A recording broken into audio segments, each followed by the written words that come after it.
მოგესალმებით, მეც ჩემშიც ახალგაზრდობის ასოციაციას იწვევს ის, რასაც დღეს ვხედავ. 80-იანი წლების შემდეგ არ წარმომედგინა, რომ საქართველოს დამოუკიდებლობაზე კიდევ დადგებოდა ბჭობა, საზოგადოებრივი აზრის დარწმუნება დაგჭირდებოდა, რომ უნდა ვიყოთ თავისუფალი ქვეყანა, მაგრამ დღეს ისევ ის გზა გასაყარია, როგორიც ჩვენ ვიხილეთ 80-იან წლებში.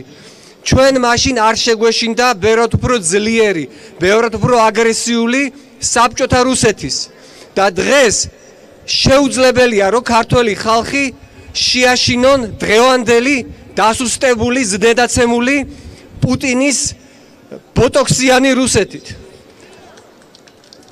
დღეს ცდილობენ საქართველო დაამორჩილონ ისეთ ქვეყანას, რომელიც ლანდია იმისა, რაც იყო 80-იან წლებში. და ამის მექანიზმია სწორედ გაზპრომის გაზი.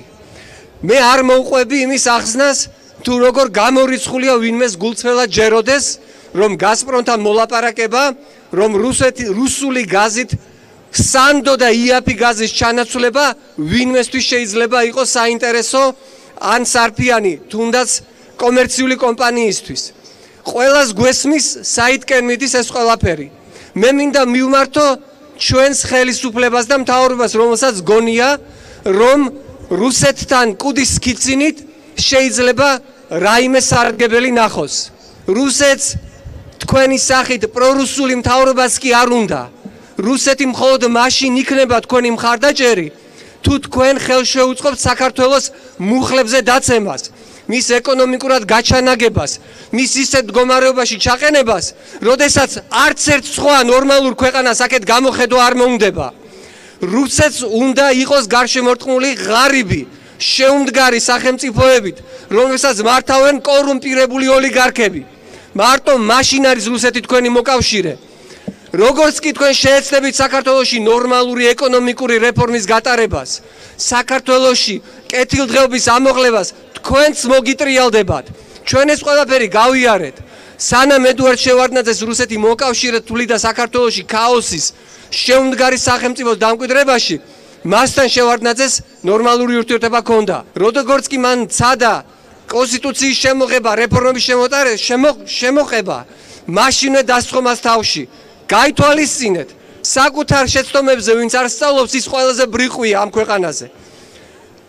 ჩვენი ვალია დღეს, რომ არ მოვატყუებინოთ თავი და ვუთხრათ ყველას, ვისაც შეგვიძლია, რომ თუკი თქვენთვის ძვირფასო ჩვენო მეზობლებო, მეგობრებო, ნათესავებო, თავისუფლება არ არის ყველაზე მთავარი, იცოდეთ, რომ რუსეთი თავისუფლების სანაცვლოდ არაფერს არ მოგცემთ.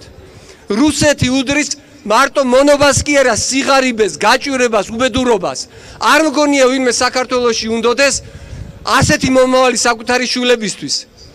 როდესაც ლაპარაკია დასავლეთი თუ რუსეთი, სინამდვილეში ლაპარაკია გვინდა თუ არა ვიყოთ დამოუკიდებელი, წარმატებული, წელში გამართული სახელმწიფო, თუ დავბრუნდეთ მონობაში და გაჭირვებაში. არ დავთმობთ ჩვენი შვილების მომავალს. გაუმარჯოს დამოუკიდებელ საქართველოს.